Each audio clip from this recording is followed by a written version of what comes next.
Bonjour mes amis, c'est avec un grand plaisir que je vous retrouve pour cette 23e vidéo que j'espère caler tout entière dans ce que j'ai à vous dire. J'ai beaucoup de choses à vous dire. Souvenez-vous que dans la vidéo numéro 22, je vous ai parlé de Daniel dans sa personne. Que nous en avons, j'ai essayé de vous conduire à en faire le tour, les points essentiels. Maintenant, dans cette vidéo numéro 23, eh bien, j'aimerais vous parler du message de Daniel, également des messages du livre de Daniel, de la construction de son onction, comment Dieu travaille, comment a-t-il travaillé avec nous, ce qui peut signifier qu'il le fait aussi avec nous, comment a-t-il travaillé avec lui, donc comment le fait-il avec nous, le contenu des prophéties qu'on y trouve et qu'est-ce que tout ça peut vouloir dire pour nous. Il y a du chapitre, mes bien-aimés, j'ai mis des heures à préparer tout cela et même des semaines et des mois à réfléchir et méditer sur ce livre de Daniel. Ça vient pas comme ça, faut travailler. Alors, dans la vidéo numéro 22, vous vous souvenez que je vous ai parlé de Daniel et de ses amis qui, en particulier, ne se sont pas trouvés en révolte contre Babylone. Au contraire même, ils ont en quelque sorte, dans une certaine mesure, collaboré avec cette entité tant que leur foi ne s'en est pas trouvée heurtée. Quand leur foi s'est trouvée heurtée, là, ils ont été inflexibles et encore avec beaucoup de finesse, de délicatesse, de prudence, et ils l'ont fait avec le Saint-Esprit. Et oui, le faire avec le Saint-Esprit. Voilà. Effectivement, parce que nous n'avons, je l'avais signifié, pas de temps ni d'énergie à perdre dans l'opposition à Babylone, contrairement malheureusement à la posture de beaucoup d'enfants de Dieu, qui s'épuisent dans cette vue des choses, dans cette posture. Alors, je vais vous libérer un message en 20 points, plus une conclusion en 7 points. Premier point, eh bien, c'est pour souligner le premier pas de foi que Daniel et ses compagnons vont faire dans l'affaire des aliments, que l'on voit au chapitre 1 et dès le verset 8, qui va aboutir, il faut le dire, à une onction prophétique que le Seigneur va accorder à Daniel et à son équipe.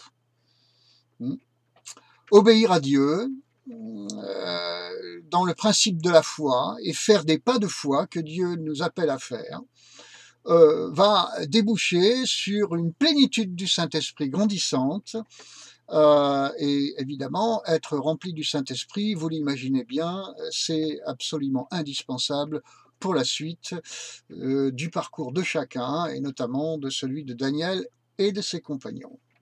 Mais ça vaut pour chacun d'entre nous. Daniel, chapitre 2, verset 16, on voit que Daniel sait ce que Dieu lui a donné, il connaît son onction, il a de l'assurance, et il l'utilise. Heureusement d'ailleurs, parce que ça va sauver leur vie. Et vous, mes amis, vous connaissez votre onction, vous savez ce que Dieu vous a donné, vous connaissez vos dons, vous les pratiquez dans la foi au Fils de Dieu. Le verset 17, où il est dit « Ensuite, Daniel alla dans sa maison et fit connaître cette affaire à Anania, Michaël et Azaria, ses compagnons », nous montre l'utilité de l'équipe spirituelle. Daniel va se servir de son équipe spirituelle, mais pas tout seul. Avez-vous une équipe spirituelle? Avez-vous des frères et sœurs sur lesquels vous pouvez compter? Ou êtes-vous seul depuis trop longtemps? Songez-y, mes amis, si vous êtes seul, c'est que peut-être vous, je dirais, je vais oser le dire, vous manquez de simplicité peut-être pour vous adapter à d'autres. Voilà. Être seul depuis trop longtemps n'est pas normal. À un moment ou à un autre, vous devez intégrer une équipe spirituelle, une famille spirituelle, quelle qu'elle soit, sous quelque forme que ce soit. Pour l'avenir, évidemment, je privilégie des groupes de maison d'une certaine forme, mais il s'agit d'une famille spirituelle dans laquelle je trouve une équipe spirituelle avec laquelle je fonctionne. Pourtant, j'ai su ce que c'était que d'être seul, longtemps. Mais il est impossible de rester indéfiniment seul. Et heureusement que Daniel ne le fut pas. Au verset 20, Daniel 2, 20. Une fois que Daniel est exaucé, il sait remercier le Seigneur. Faut beaucoup être dans la reconnaissance à Dieu. Il faut que ce soit une culture. Je vais vous parler de culture de repentance. Et nous verrons l'utilité de la culture de repentance. Mais la culture de reconnaissance, c'est la procuration d'une joie profonde, qui fait que votre rapport à Dieu est heureux et béni. Et c'est cela, beaucoup, être assis dans les lieux célestes, en Jésus-Christ, entre autres. Ouais. Au verset 19, je cite le verset 19 de Daniel 2, après le verset 20, excusez-moi. Au verset 19, on voit que Dieu donne à Daniel le même rêve qu'il avait donné à Nebuchadnezzar. À Nebuchadnezzar, il donne un rêve. Nebuchadnezzar ne comprend pas ce rêve. À Daniel, il donne le même rêve quand Daniel le demande au Seigneur. Et le rêve que Dieu donne à Daniel, c'est tout simplement l'histoire. L'histoire. Oui, Dieu révèle l'histoire à ceux qui le cherchent. Alors, quel est le contenu de ce rêve? Eh bien, il est parlé de 4 royaumes, qui sont 4 empires. Celui de Babylone, puis celui des Mèdes et des Perses, puis celui de la Grèce, la Macédoine, Athènes, puis celui de Rome. Alors, quelque part, ces 4 empires, et en particulier le dernier, vont donner naissance, vont voir naître un autre royaume qui, lui, va être éternel, celui de Dieu, qui est messianique. Dans Daniel chapitre 2, verset 34, verset 35b et verset 45, il est parlé d'une pierre qui se détache d'une montagne et qui va détruire tous ces empires. Amen. Cette pierre, c'est la pierre de l'angle, celle qu'il ne fallait pas rejeter. Cette montagne, c'est la montagne de Sion. Oui, le salut vient des Juifs. Jean 4, 22. Et cette pierre, qui sans l'aide d'aucune main, se détache de cette montagne, va donc détruire tous ces empires. Oh, alléluia, mes amis. Heureusement qu'elle est là, cette pierre. Vous connaissez son nom. Amen. C'est le Christ Jésus, notre Seigneur. Alors, dans le point suivant, il est parlé d'or, d'argent, de bronze, de fer, qui symbolisent ces 4 empires. Eh bien, je dirais que plus ces empires se succèdent, plus ils sont vils et impitoyables. Oui, l'argent est moins valeureux que l'or, le bronze moins valeureux que l'argent et le fer moins valeureux que le bronze, mais l'argent est plus densifié que l'or, le bronze est plus densifié que l'argent et le fer est plus densifié, plus dur et plus impitoyable que le bronze, que l'argent et que l'or. Plus ces empires se succèdent, plus ils deviennent durs et impitoyables. Autrement dit, plus on désobéit, plus on est irrespirable. Point suivant. L'argile mêlée au fer. Ce sont des alliances contre nature qui ne tiennent pas dans la durée. Au bout d'un moment, patacrac.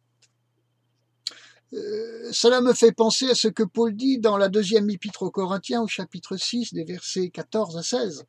Ces fausses alliances, ces attelages disparates qui jalonnent trop souvent nos vies.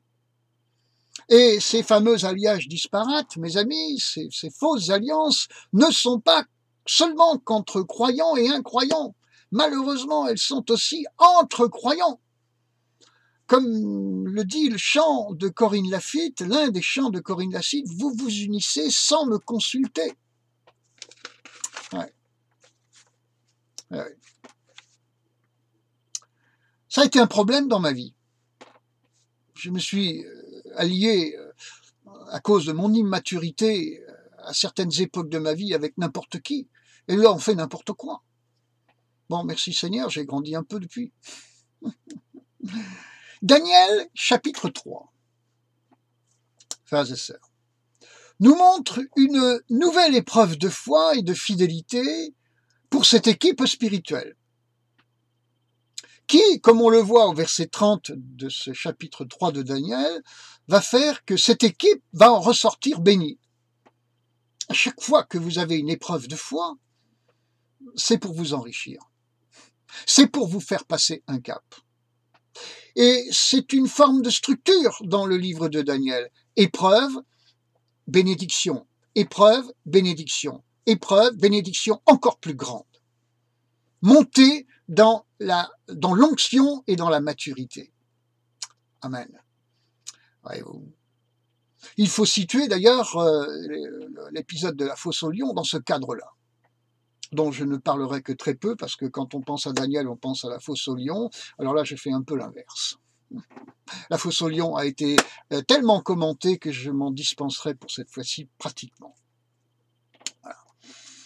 Mais la fosse au lion, c'est dans le chapitre 6 et nous ne sommes que dans le chapitre 3. Daniel, chapitre 3, verset 29. Bien-aimés, ils ont été doublement bénis, ces compagnons de Daniel, parce que on voit dans ce verset que Nebuchadnezzar fait lui aussi de son côté déjà un second pas de foi un second pas vers Dieu.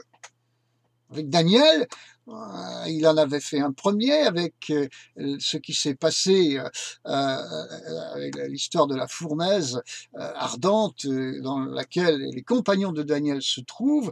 Eh bien, il fait un deuxième pas vers Dieu. Vos épreuves risquent fort d'être des pas que d'autres vont faire, vont être nécessaires pour que d'autres fassent des pas vers Dieu et pas seulement vous de grandir. Je ne sais pas si je m'exprime bien et que je me fais comprendre.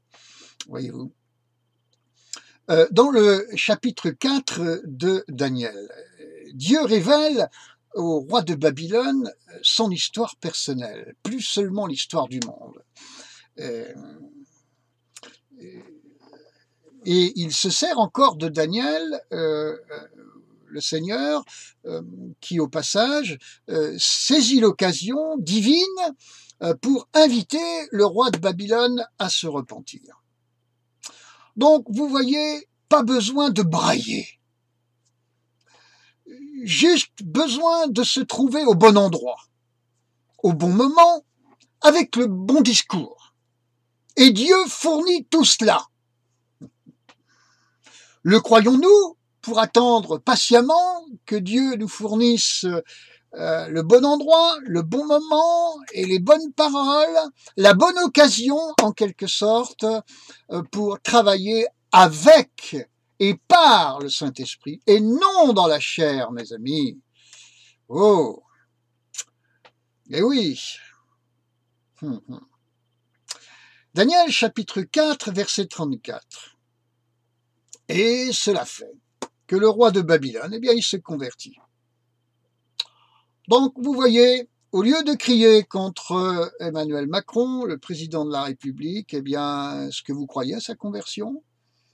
Là, dans la Bible, il nous est dit que le roi de Babylone un sacré client, s'est converti. Vous croyez qu'Emmanuel Macron, en tant que chef d'État, peut trouver le Seigneur si nous menons le bon combat de la foi avec le Saint-Esprit? Vous croyez cela? Ou votre foi se trouve-t-elle être limitée? Cela me fait penser à Mamadou Karambiri qui dit « Ne limitez pas le Seigneur !» Oui, ne limitons pas la puissance de Dieu, bien-aimés. Emmanuel Macron peut se convertir. Amen. Et pas seulement que lui. Daniel, chapitre 5. Courage, nous avançons. Belshazzar, roi qui a suivi, Nebuchadnezzar, Nabonide et compagnie. Ce roi s'inscrit, on le voit, dans la mauvaise part d'héritage de ses pères. Et donc, pas dans la bonne. Je dis ça parce que au verset 22 de Daniel chapitre 5, il a vu, Daniel le lui dit, la repentance de son père, Nebuchadnezzar, même si ce n'est pas son père direct, mais il n'en a fait aucun cas pour lui. Alors, hériter de la bénédiction parentale, c'est primordial pour les enfants. Il faut prier en ce sens. Il y a un héritage qui est mauvais, duquel il faut se défaire. Mais, venant de nos parents et de nos antécédents. Mais il y a aussi une part d'héritage qui est bonne. Et elle, il faut la discerner et surtout pas s'en séparer. Eh oui. Seigneur, donne-moi d'y voir clair au milieu de tout cela. Mais demandez et vous recevrez. Dieu est le Dieu de la lumière. Demandez donc du discernement pour voir la bonne part d'héritage qui vient de vos antécédents familiaux et la mauvaise, afin de faire ce que vous avez à faire. Daniel, chapitre 7. Je passe sur le 6e chapitre. J'y reviendrai un petit peu à la fin. Daniel, chapitre 7, après donc une phase où Daniel explique les rêves des autres. Eh bien, il en reçoit à son tour. Et là, on voit une progression du cheminement que Dieu lui fait faire dans l'onction. Oui, on voit que c'est une montée en puissance de son onction prophétique. Et cette montée en puissance se fait tranquillement. Le verset 1 de Daniel chapitre 7 nous dit qu'il reçoit une vision, un rêve, sur son lit, tranquillement, pendant la nuit. Bon. Amen. Moi, quand je suis dans mon lit, je suis un peu vraiment répandu sur mon lit. Amen. J'allais dire les bras en croix, oui, en quelque sorte. Dans une ouverture complète, un accueil complet au Saint-Esprit. Vas-y, Seigneur, fais ce que tu veux. Amen. Abandonné, offert, ouvert, accueillant, sur mon lit. Et Dieu peut faire quand vous êtes éveillé, exactement aussi comme quand vous dormez. Alors ce rêve, eh bien, ce rêve que Daniel reçoit au chapitre 7, il mentionne 4 bêtes. Et ces 4 bêtes mentionnent 4 temps distincts dans le processus de Satan pour envahir l'humanité. Au verset 4, donc, du chapitre 7, nous voyons la première bête. Eh bien, c'est Satan qui se change en homme.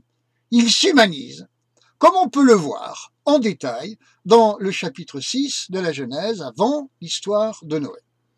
Autrement dit, c'est Satan dans une phase d'action personnelle dans l'être humain, individuelle dans l'être humain. Et puis le verset 5, dans le verset 5, on voit la deuxième bête. Eh bien, elle dévore les hommes. L'esprit de Caïn, qui va tuer son frère. Donc un esprit de meurtre, de guerre, de jalousie, de rage. Et là, c'est une action locale. Et plus personnelle, c'est au-delà, c'est une action locale. Verset 6, troisième bête, les empires, ce sont des empires, c'est un empire qui règne sur plusieurs rois, plusieurs peuples, et là, ça s'étend de plus en plus, et là, c'est une action carrément régionale. Et au verset 7, la quatrième bête, eh bien là, c'est un empire mondial. Verset 23 dit, cette bête, elle dévore toute la terre. Là, c'est donc une action mondiale. Méthodologie de Satan, ça commence petit, ça commence dans une personne. D'ailleurs, ça a commencé en Adam et Ève. Ensuite, ça se répand, c'est local. Ensuite, ça se répand de plus en plus, ça devient régional. Et enfin, ça devient mondial. Quatrième temps, quatrième bête. Nous sommes au temps de la quatrième bête, mes amis. Eh oui. Alors, ce dernier empire, cet empire mondial, va durer très longtemps dans l'histoire. Il a déjà été initié par l'Empire romain, bien sûr, qui va se renouveler et surveiller la terre entière, comme on le voit au verset 20, jusqu'à l'avènement du royaume messianique de Dieu en Christ. Et au verset 21, on voit que ce royaume, cet empire romain, va persécuter et vaincre les saints. On le voit dans l'Antiquité et on le voit encore maintenant. Autrement dit, le rêve de Daniel au chapitre 7 concerne tout simplement l'histoire du monde, depuis Adam jusqu'au retour de Christ. Et même après, donc, incluant le règne de 1000 ans, qui nous est, le millénium qui nous est révélé dans l'Apocalypse. Daniel chapitre 8. C'est une nouvelle vision que Daniel reçoit. Elle concerne un bélier. On se rend compte que ce fameux bélier, ce sont les Mèdes et les Perses à l'époque, c'est-à-dire cette puissance qui vient de l'Orient. Pas de l'Orient, la ville en Bretagne, mais de l'Est. Je ne parle pas des merlus, rassurez-vous. La deuxième bête, c'est ce bouc, Yavan, la Grèce, qui symbolise l'Occident. Les versets 13 et 14 nous montrent qu'Israël se trouve au milieu, coincé, pris en tenaille, piétiné. Aujourd'hui encore, bien-aimés, l'Orient cherche à envahir l'Occident, l'Occident se défend et contre-attaque, et Israël se trouve au milieu, en première ligne, toujours coincé. Autrement dit, toutes les grandes pages de l'histoire, directrices, suivent ce schéma. Verset 8, j'ajouterai un détail. Après Alexandre le Grand, le grec, ce bouc qui renverse le bélier, il y a 4 empires, symbolisant géographiquement le sud, c'est-à-dire l'Égypte en tête. Et puis l'Est, c'est-à-dire la Syrie en tête, mais jusqu'à l'Indus. Et puis le Nord, c'est-à-dire les régions autour de la mer Noire. Et puis l'Ouest, c'est-à-dire la Grèce, mais plus exactement la Macédoine et Athènes. Eh bien, c'est l'Empire de l'Ouest, le plus petit en superficie, qui représente l'Occident, mais qui est le père des 3 autres, qui va dominer et donner naissance, dominer les 3 autres et donner naissance à Rome. Rome. La petite corne dont il est parlé, qui va devenir le plus grand empire ayant existé sur la Terre, je veux dire l'empire au plus grand impact mondial. Vous diriez, bon, il y a eu les Mongols, tout ça, etc. Oui, mais quel impact mondial? Rome a eu un impact mondial. Auparavant, l'Empire grec a eu un impact mondial. Nos langues, notre français, comme beaucoup d'autres langues, sont basées sur le grec et le latin. Voyez voyez l'impact mondial? Et qui, en quelque sorte, cet empire romain n'a jamais cessé d'exister. Oui, il y a eu la Rome impériale, puis ensuite la Rome religieuse, qui a été engendrée par la Rome impériale. Les deux vont faire l'histoire pendant 20 siècles tout de même. Les 20 siècles qui viennent de s'écouler. Ces deux Roms mettent le monde connu sous domination occidentale et européenne. L'Amérique du Nord et du Sud sont des filles de l'Europe. Par exemple, l'Australie est une fille de l'Angleterre, qui elle-même, quoi qu'elle en pense, est une nation qui a été complètement imbriquée dans l'histoire européenne. À Waterloo, il me semble, les Anglais y étaient, n'est-ce pas? Bon. Aujourd'hui, la Rome religieuse déclinante, ainsi que sa fille de la Réforme, font allégeance devant la résurgence de la Rome impériale. Eh oui, mes amis. Eh oui. Alors, j'ajouterai Apocalypse 13, verset 3, parce que forcément, le livre de Daniel trouve son pendant dans le Nouveau Testament avec le livre de l'Apocalypse. Si vous voulez, le livre de Daniel, c'est l'Apocalypse, la révélation de l'Ancien Testament. Voilà. Alors, Apocalypse 13, 3, on voit que cette Rome impériale dans ce verset, dont la tête a été blessée à mort, est maintenant guérie de sa blessure. Ouais, ouais. Ouais, ouais. La Rome de l'Antiquité résurge, elle renaît aujourd'hui. Elle est guérie de sa blessure. Et cette bête-là, la terre entière va la suivre. Et cette bête, c'est l'Antichrist. Et l'Europe est cette bête. La Chine peut bien devenir la première puissance mondiale sur le plan économique, militaire, quelque part, dans ce qu'elle est aujourd'hui, dans son capitalisme d'aujourd'hui. D'où vient son capitalisme? Dites-moi. Ben oui. De l'Europe. Daniel chapitre 9, verset 2.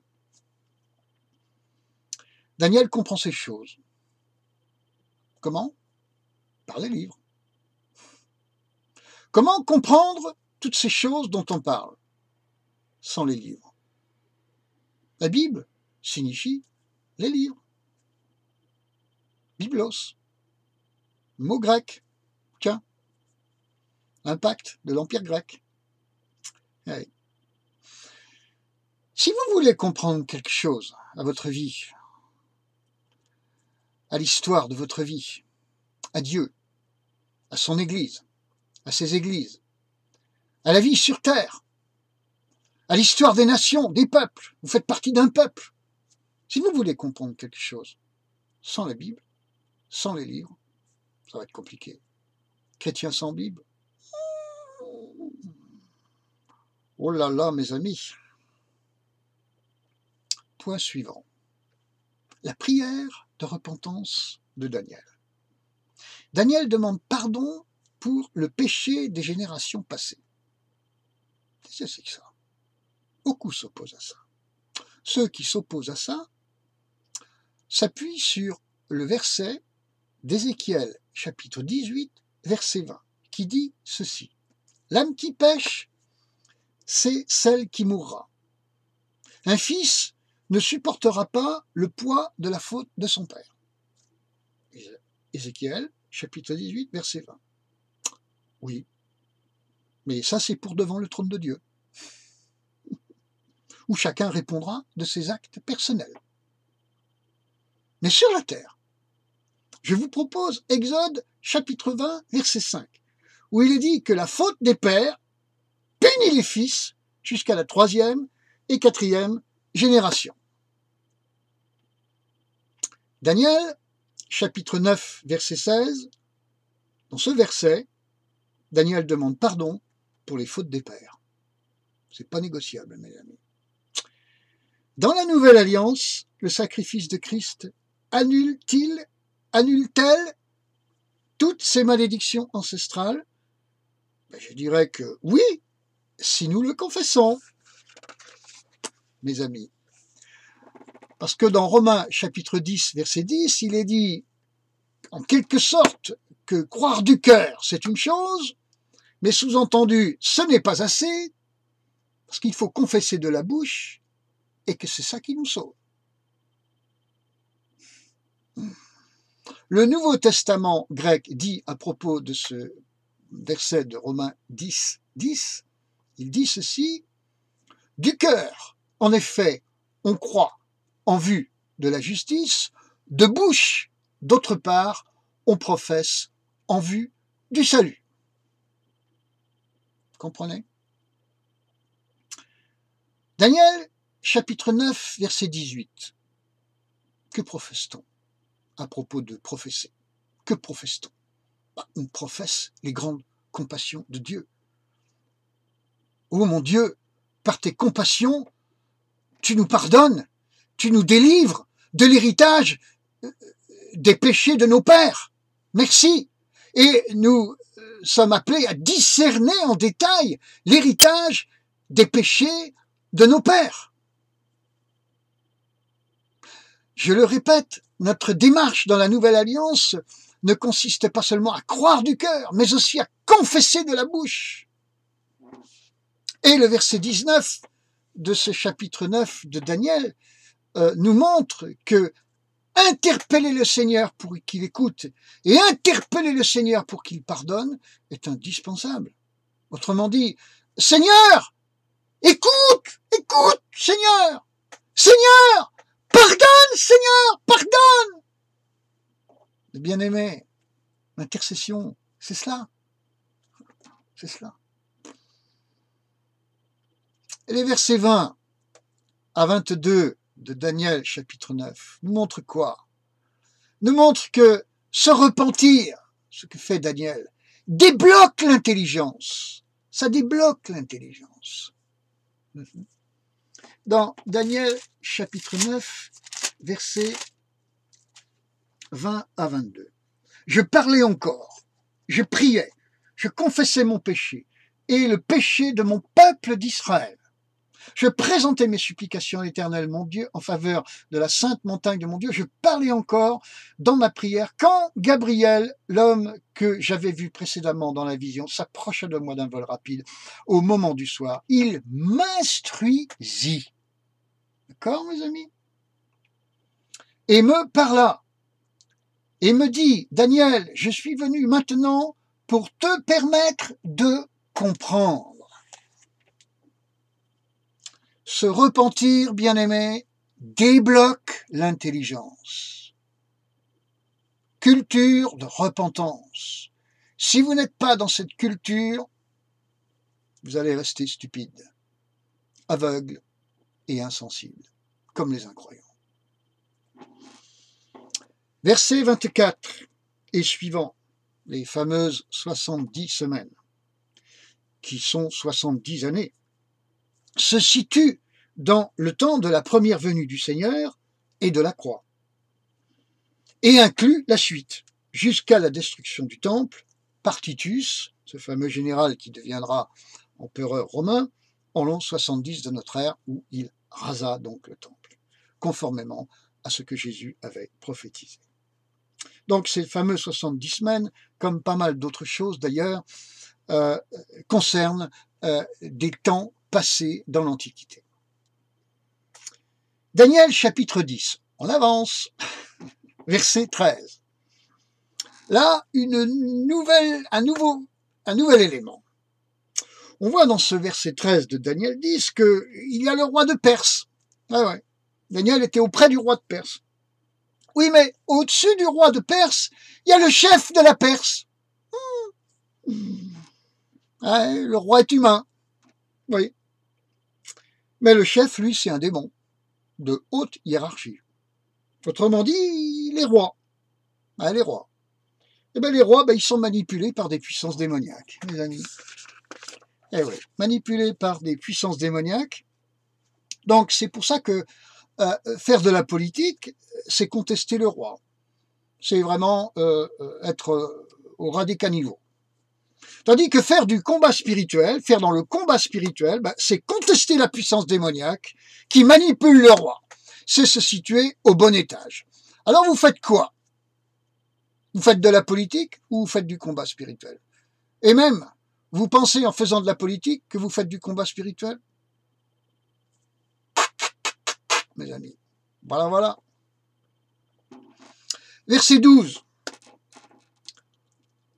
On l'a vu, se repentir déclenche une action dans le ciel, en vue d'abattre la puissance démoniaque visée. Amen. Amen. Verset 20. Au-dessus de la Perse, c'est-à-dire de l'Orient, il y a un chef. Au-dessus de Yavan, c'est-à-dire l'Occident, il y a un chef. Au-dessus d'Israël. Amen. Il y a Michel, le chef d'Israël. Je ne vous dis pas ça pour que vous priez et que vous rendiez un culte à Michel. Non, parce que c'est écrit nulle part dans la parole, mais c'est écrit dans la parole. Et nous rendons grâce à Dieu pour Michel, qui est le protecteur infatigable d'Israël. Amen. Il y a un ange pour chaque église, on le voit dans l'Apocalypse. Amen. Bénissons le Seigneur pour cela. Il y a aussi certainement un protecteur pour chaque peuple et chaque nation du côté du camp de Dieu. Amen. Bénissons le Seigneur pour cela. Daniel chapitre 11. Concernant les temps, parce qui concerne on voit que ce qui est dit dans Daniel chapitre 11, je vais y arriver, concerne les temps passés, mais aussi ceux qui viennent. Autrement dit, ce chapitre relate l'histoire de l'Antiquité, mais au verset 36, il est quand même, et même sans quand même, parlé d'un roi satanique. Daniel 11, 36, il est parlé d'un roi satanique. Et au verset 38, il est dit que ce roi satanique honorera le Dieu des forteresses, c'est-à-dire Satan. Alors, plus seulement manipulé par Satan, mais carrément rendant un culte à Satan. Il honorera le Dieu des forteresses. Plus on va, mes amis, plus on va vers le satanisme. Être manipulé par Satan est une chose, lui rendre un culte en est encore une autre. Beaucoup plus grave encore. Nous sommes, temps de la quatrième bête, de plus en plus dans cette eau. Daniel chapitre 12, verset 1, Michel, Amen, cet archange, infatigable protecteur d'Israël, mais aussi du peuple de Dieu. Alors, protecteur d'Israël, cela me fait penser par exemple à la bataille qu'il y a eu en 1973 sur le Golan, entre Israéliens et Syriens, une flotte de chars, de plus de 1000 chars syriens qui s'arrêtent d'un coup, alors qu'ils allaient achever les Israéliens qui étaient presque fichus complètement en face, il ne restait plus grand-chose du côté israélien, les Syriens allaient les achever et tout d'un coup, ils s'arrêtent, ils n'attaquent pas, ils ne bougent plus quand il fut trouvé l'occasion d'interviewer le chef, l'officier de cette armée qui a arrêté cette flotte de chars. Il témoignera en disant qu'il a vu un doigt sortir du ciel et lui dire « Arrête, stop, je t'interdis d'aller plus loin ». Il a eu tellement peur qu'il n'a plus bougé. Michel, Amen, protecteur du peuple d'Israël. Mais aussi du peuple de Dieu. Confessez, mes amis, que Michel protège tous ceux qui croient en Jésus-Christ. Confessez-le. Dieu nous protège par le service de l'archange Michel.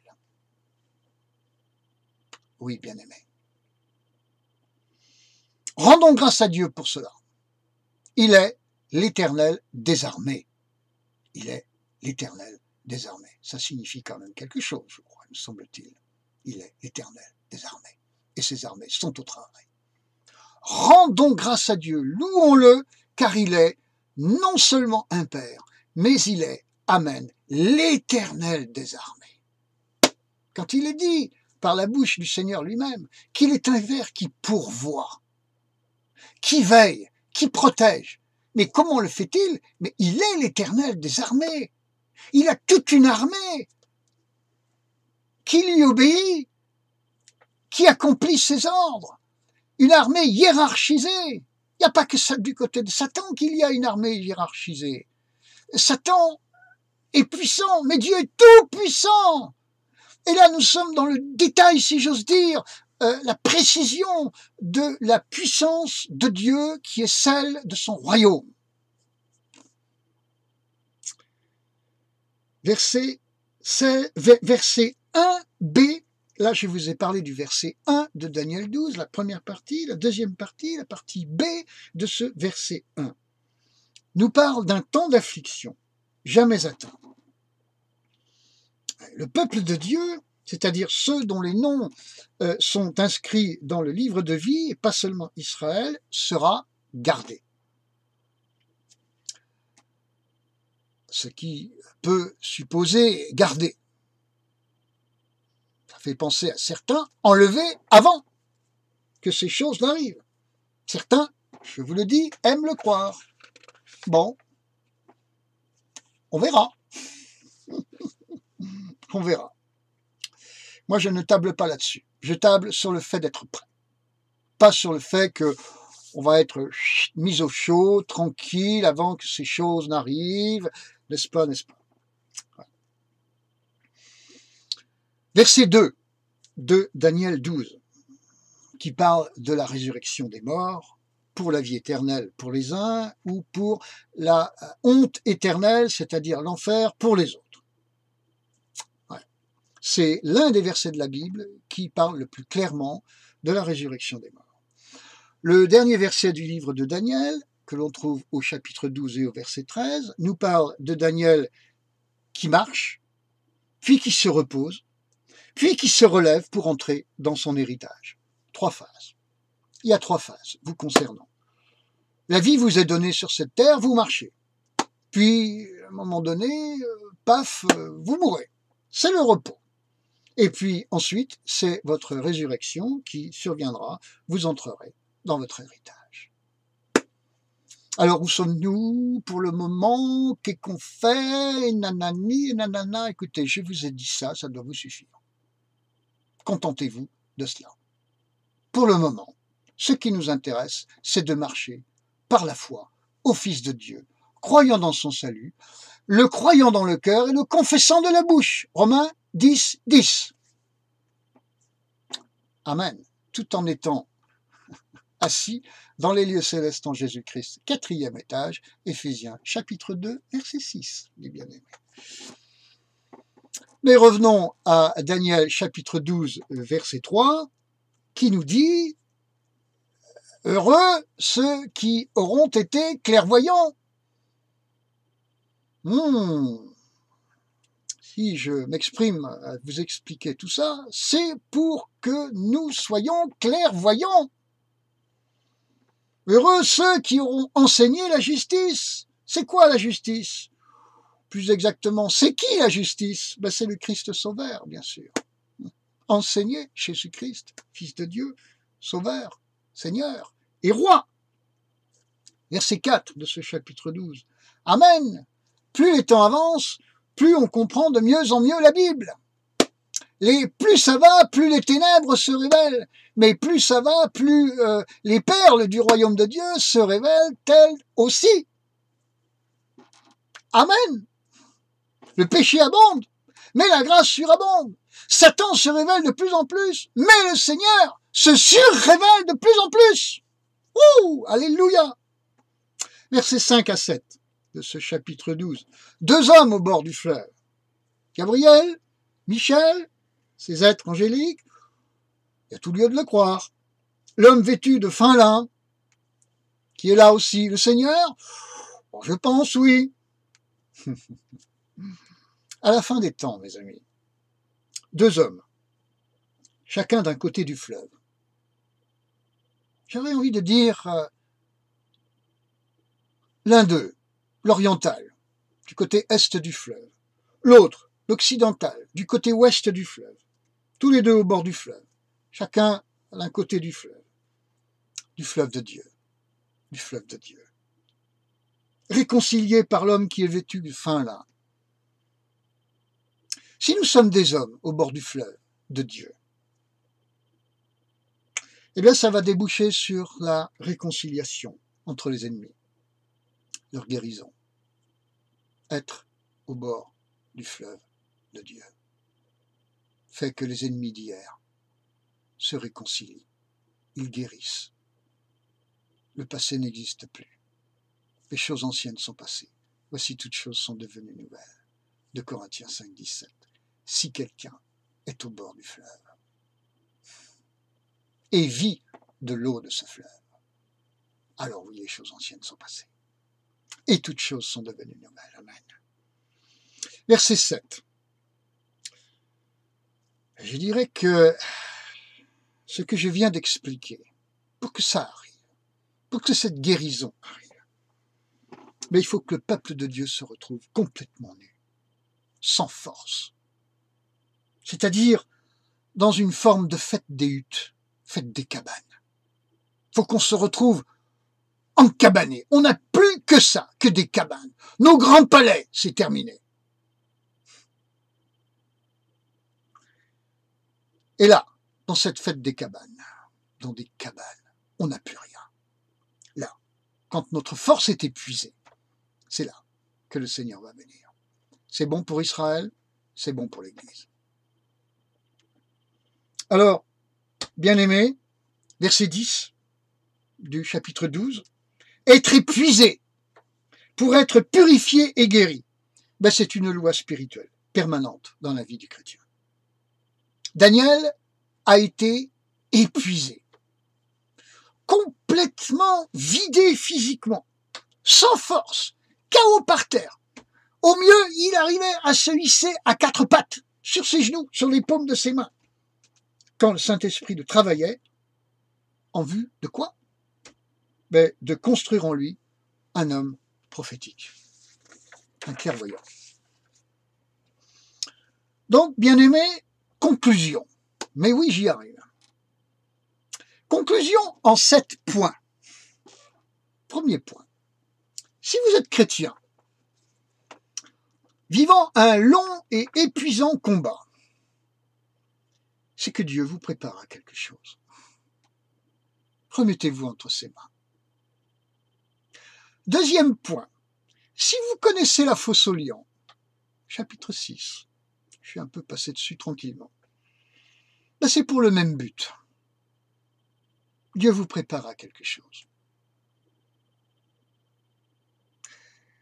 Patientez. Quand vous serez épuisé, Dieu viendra.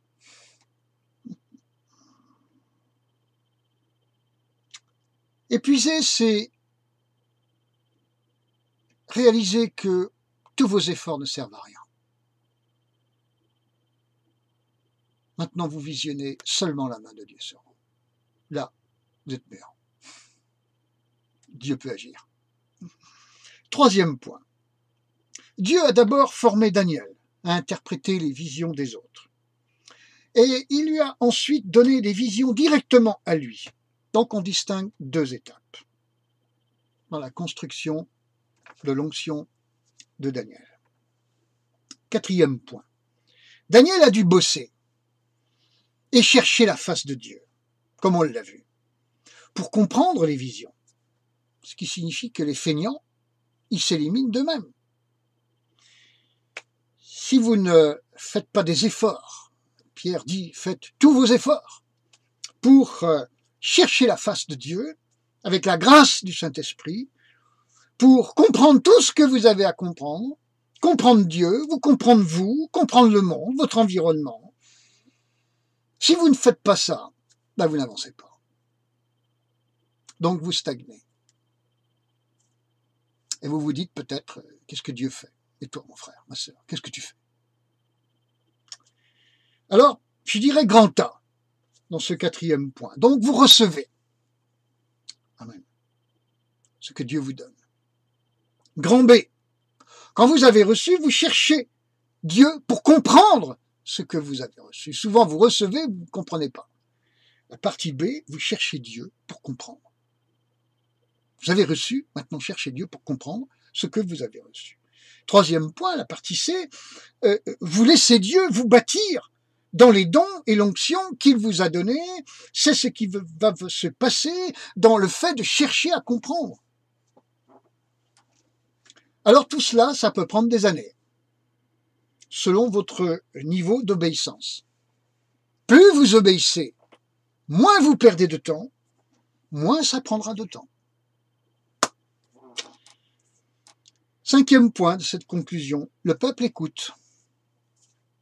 Oui, mais les disciples, eux, vont s'approcher et comprendre. Il y a le peuple qui est là, qui écoute. Bon. Mais il y a les disciples qui s'approchent du Seigneur et qui lui disent, est-ce que tu peux nous expliquer en langage clair ce que tu as dit à ce peuple en langage obscur? On voit ça dans Matthieu chapitre 13, versets 10 et 36. Je note d'ailleurs au passage que j'ai beaucoup moins d'écoute depuis que je parle de Daniel, comme par hasard. Je tape dans les profondeurs de la parole de Dieu et un certain nombre décrochent. Ils veulent du McDrive, servi au volant. Quand Dieu parle, bien-aimé, sixième point de cette conclusion, c'est souvent d'abord pour nous parler de la terre, puis ensuite du ciel. Les 4 visions que Daniel reçoit. La première, chapitre 7, c'est l'histoire du monde. La deuxième vision, chapitre 8, c'est l'histoire d'Israël avec son contexte régional. La troisième vision, chapitre 10, ce sont les puissances dans les lieux célestes. La quatrième vision, chapitre 12, c'est la fin, l'éternité. Ça commence ici-bas. Ça commence large. Ça se réduit en focale, puis on monte dans les lieux célestes, puis on monte jusque dans l'éternité, jusqu'au trône de Dieu, jusque dans la vie éternelle, jusque dans le sein du Père. D'où vient lui-même, d'où venait lui-même le Seigneur Jésus-Christ. Septième point de cette conclusion, quand Dieu parle, donc, c'est souvent d'abord en général, puis en détail, c'est-à-dire en focal. Regardez par exemple le schéma des 4 alliances dans l'Ancien Testament. La première alliance avec Noé concernait la terre entière. La seconde alliance avec Abraham concerna la terre promise. La troisième alliance avec Moïse concerna le peuple élu, Israël. La quatrième alliance avec David a concerné la ville du grand roi et le roi lui-même. Vous avez compris, je désigne Jérusalem et le roi de Jérusalem, en quelque sorte, qui à partir de Jérusalem est roi de la terre entière. Zacharie 14, 9, l'Éternel sera roi de la terre. Il s'agit du Seigneur Jésus-Christ dans sa seconde venue et de cette théocratie qu'il instaura sur la terre. Mot que les gens de l'Open Society détestent, la théocratie. Oh là là.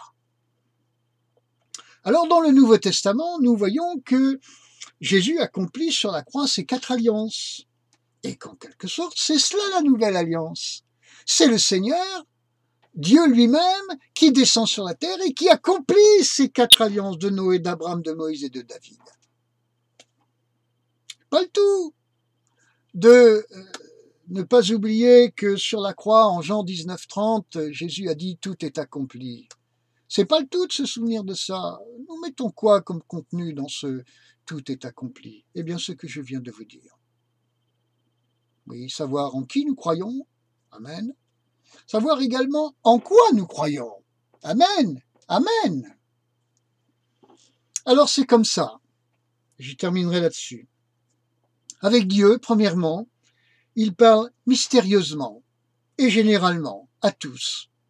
Comme on le voit, il parle en parabole. Puis, deuxièmement, il parle de façon de plus en plus intimiste